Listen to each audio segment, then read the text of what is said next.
F80i 투어링 LCI2의 스프린트 모드에 대해서 이야기를 해보겠습니다.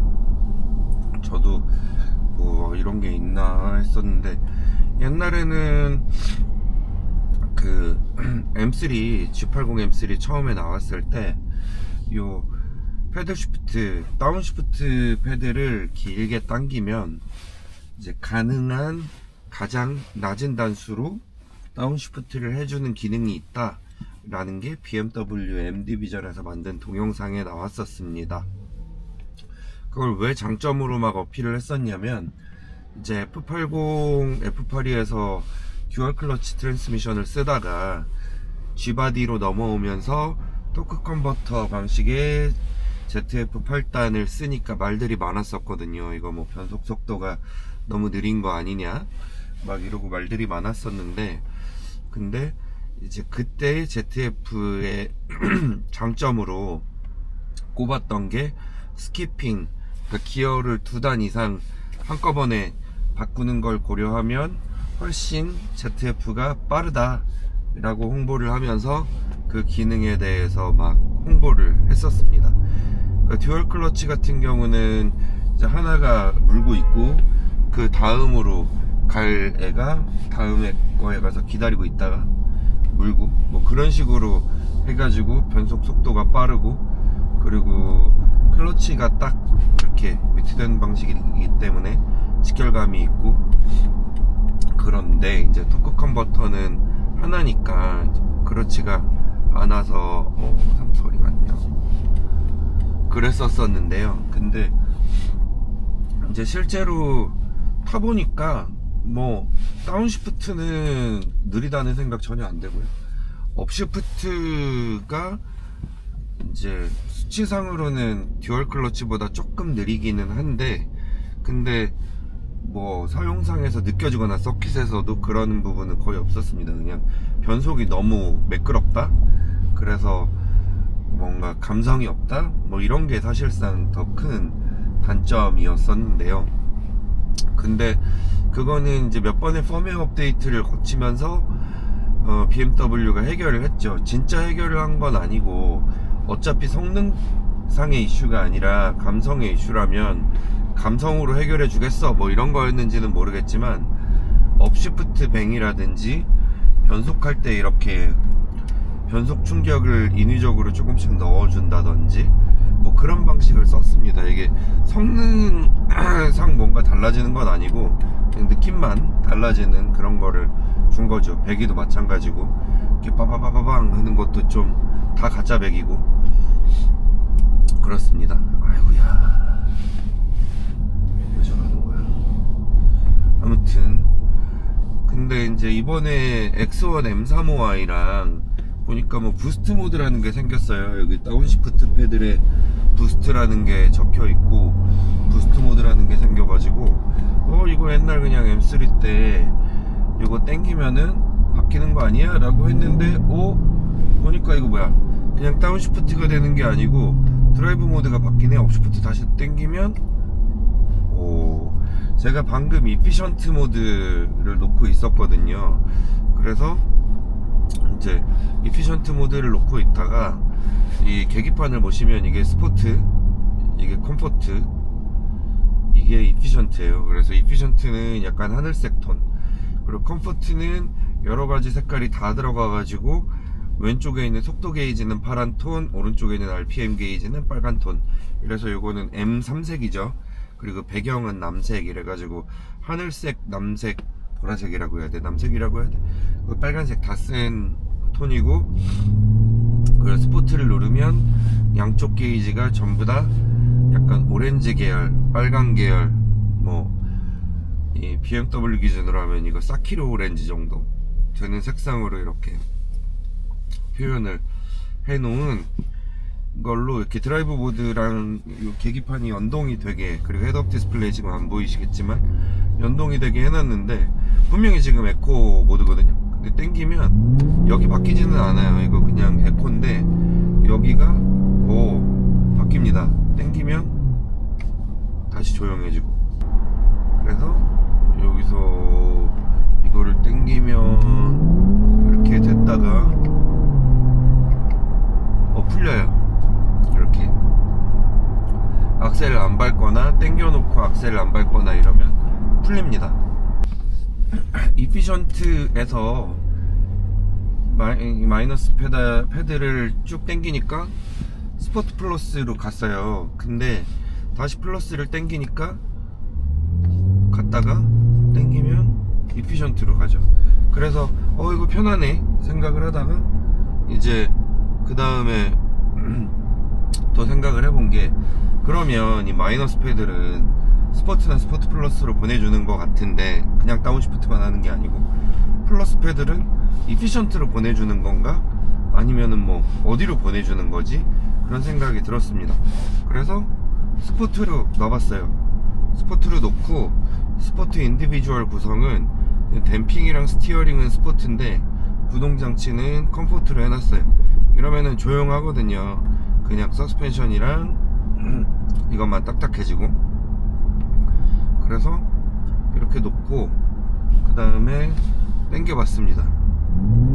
당겼는데 시끄러지죠. 다시 업시프트 패드를 당기면 바로 조용해집니다. 그러니까 이거는 그냥 스포트 인디비주얼 세팅으로 돌아갔다는 얘기예요. 그래서 이 다운시프트 패드를 당기고 있으면 스포트 플러스 쪽으로 보내주고, 그리고 업시프트 패드를 당기고 있으면 이피션트 모드가 아니고 이전 드라이브 모드로 돌아가는구나 라는 생각을 하게 됐습니다. 그리고 그 다음에 이제 컴포트로 바꿔봤어요. 그 컴포트로 바꾸면 또 신기합니다. 당기면 분명 시끄러워지는데 계기판은 그냥 기본 계기판이에요. 업 당기면 마찬가지로 돌아가거든요. 근데 이렇게 하면 여기 스프린트 모드라고 뜨는데 이렇게 하면 컴포트로 돌아가요. 그러니까 여기에 밑에 스프린트라고 떠요. 스프린트. 그리고 돌아갈 때는 이전 모드로 돌아가는데 어찌된 영문인지 컴포트일 때만 스프린트 모드에서의 계기판 설정이 바뀌지 않는다. 뭐 그런 신기한 그런 게 있습니다. 하여튼 그래서 이런 걸 이제 매뉴얼 보면 되는데, 이제 매뉴얼 나중에 캡처해가지고 영상에다가 넣어 보겠습니다. 매뉴얼에 아마 설명이 잘 돼 있을 거예요. 그래서 보통은 이제 차를 사면은 매뉴얼을 한 두세 번 정도는 쭉 보는데, 근데 이번에는 좀 바빠서 못 봤고, 아무튼 근데 요거 이피션트 에코로 바꿔야지 나와 있을 건데, 요게 좀 신기합니다. 그러면은 자기가 선호하는 드라이브 모드가 있을 거예요. 그래서 그거에다가 놨다가 갑자기 쏴야 될 때, 예를 들면 악당이 쫓아온다거나 아니면은 뭐 뒤에서부터 다리가 무너지고 있다거나 그런 급박한 상황이 나타났을 때는 이 다운시프트 패드를 당기면 돼요. 상황이 해제됐다 그러면 업시프트 패드를 당기면 돼요. 이 M1, M2 버튼은 바로바로 바꿀 때 사용하는 버튼들인데, 근데 이거 가지고 충분히 바로바로 바꿀 수가 있습니다. 드라이브 모드는 얘네들은 그렇게 급하지 않게 바꿀 때 사용해도 되잖아요. 뭐 신호에 걸렸을 때 써도 되고, 아니면 저 같은 경우는 요 스타트 버튼에서 내려오면 앞에 보고 있거든요. 스포트, 컴포트, 에코. 아무런 어려움이 없어요. 스포트, 컴포트. 급할 때가 아니면 바꾸는데 아무런 어려움을 겪지 않습니다. 그러면 저는 평소에 컴포트를 선호를 해요. 그럼 이러고 가다가 스플 갔다가 돌아오는 거, 이거로 되죠. 그리고 에코 프로로 놓고 갔다가 스플로 갔다가 돌아오는 거, 이걸로 돼요. 물론 M1, M2 버튼을 달면 이제 착착착착착 건너갔다가 착착착착착 건너갔다가 그것도 쓸 수 있고 스프린트 모드도 쓸 수 있고, 그래서 더 편하긴 하겠죠. 생긴 것도 예쁘고 여기 빨간 단추도 달리고. 근데 그게 필수냐 하면 그거는 아니라는 거죠. 이거 튜닝은 어차피 전적으로 자기 마음에 들면 하는 거고 아니면 안 하는 거고, 그러니까 뭐 그런 거를 원하는 분들은 하시면 되는데, 필수냐? 그거는 이제 아니게 됐다는 거죠.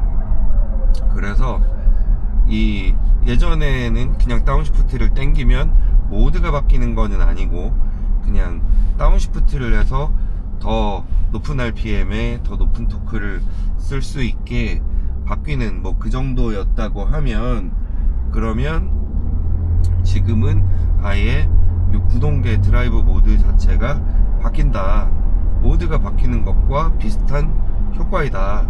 그러면 M1, M2를 이용해서 굳이 모드를 꼭 바꿔야 되는 필요성은 좀 줄어들었다, 저는 그렇게 생각을 합니다.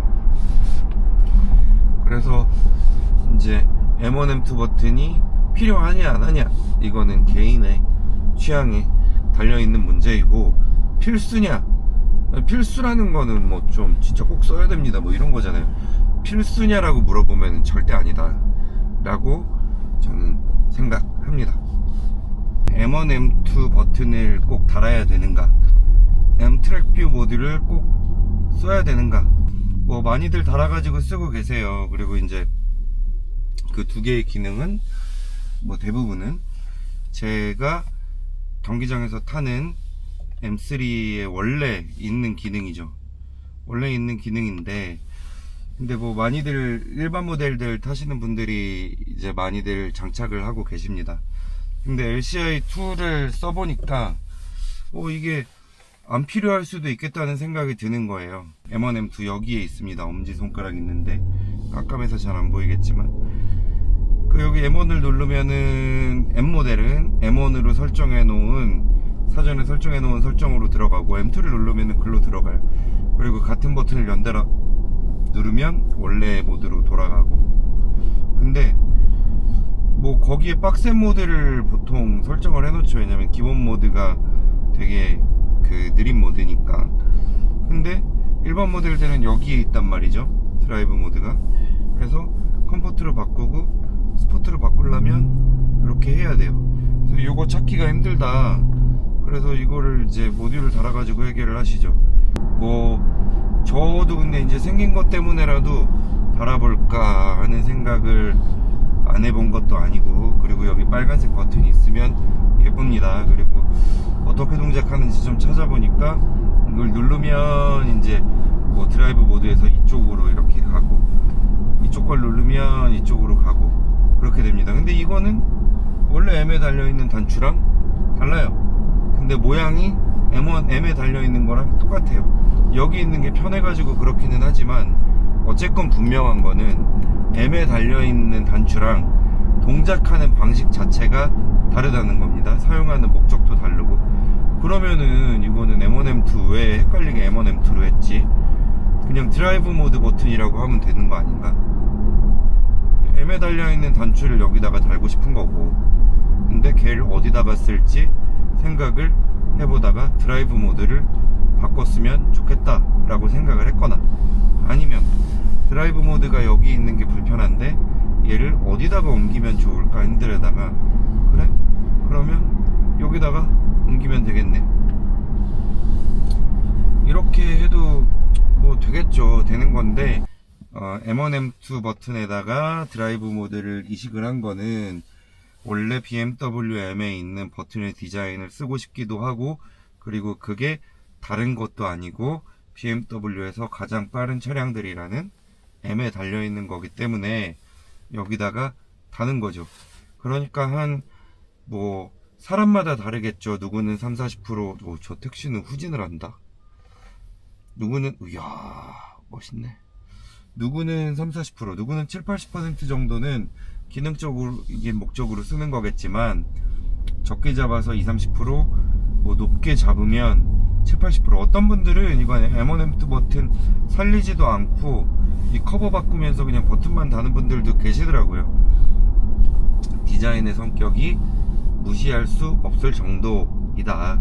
그리고 여기에 이제 알루미늄, 이거 플라스틱이다, 알루미늄 아니고 알루미늄 Y 커버라고 하는 게 있는데, 얘를 뭐 알루미늄으로 바꾸는 분들도 있고 카본으로 바꾸는 분들도 계세요. 그래서 이거 바꾸면서 여기 뒷커버, 핸들 백커버를 바꾸면, 그러면 이제 여기에 구멍이 뚫리고 거기에 M1, M2 단추를 넣을 수가 있게 되죠. 구멍이 왜 뚫리냐? M에 들어가는 커버들에는 M1, M2 버튼용 구멍이 있으니까. 그래서 저는 M1, M2는 굳이 쓸 필요가 있나 하는 생각이 저 개인적으로는 듭니다. 다른 분들이 여러 가지 이유로 쓴다는 거에 대해서는 존중을 하지만 저는 달지 않을 거다. 그 다음은 M 트랙뷰 모듈. 사실 순정 그 진짜 M에는 여기에 M모드라는 단추가 있어요. 그것도 제가 영상을 찍어 놓긴 했는데, 여기 일반 모델의 스포트에 해당하는데 M모드가 있고, 컴포트에 해당하는데 셋업이 있고, 에코프로에 해당하는데 배기 버튼이 있어요. 여기 드라이브 모드가 없고. 근데 여기 있는 M모드는, M에서는 이게 단추 이름일 뿐이에요.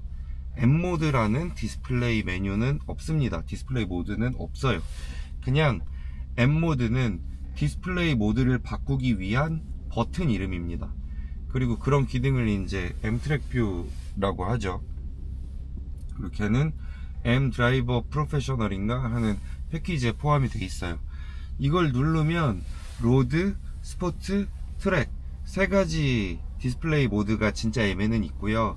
로드가 기본 모드고, 그 다음에 스포트 모드는 이제 RPM 게이지가 양쪽으로 딱 생기고, 속도가 가운데 디지털로 나오고, 계기판에 기어 단수가 큼지막하게 나옵니다. 그리고 헤드업 디스플레이에 RPM 게이지가 크게 나오게 되죠. 근데 스포트랑 트랙 모드랑 디자인은 똑같아요.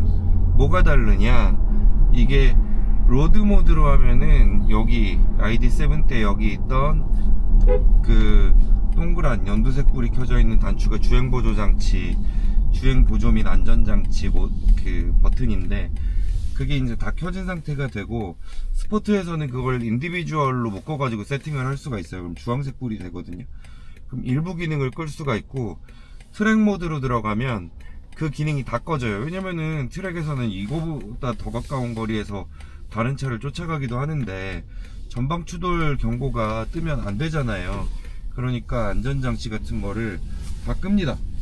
그런 용도로 쓰는 거예요. 그리고 계기판에 표시되는 기능들도 달라요.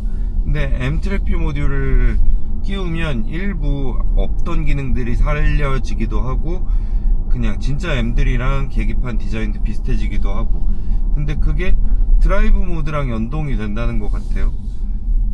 안 써봤지만.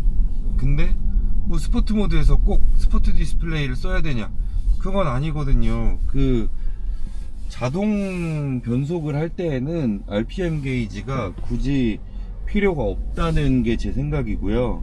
매뉴얼 모드로 운전을 할 때, 그럴 때 서킷이 아니더라도 그럴 때 RPM 게이지 필요하죠. 헤드업 디스플레이에도 RPM이 표시가 되면 좋고, 그래서 이제 그런 용도로 쓰라고 만든 모드인데, 그거를 일반 모델에 달아가지고 뭐 서킷을 타는 분들이라면 필요할 것 같습니다.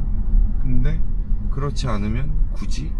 그리고 순정 디스플레이 나쁘지 않은데, 전 이거 예쁘거든요. 그리고 이것도 드라이브 모드에 따라서 디자인이 달라져요. 근데 이거를 왜 굳이 다르게 써야 되는지 저는 이해를 잘 못하겠습니다.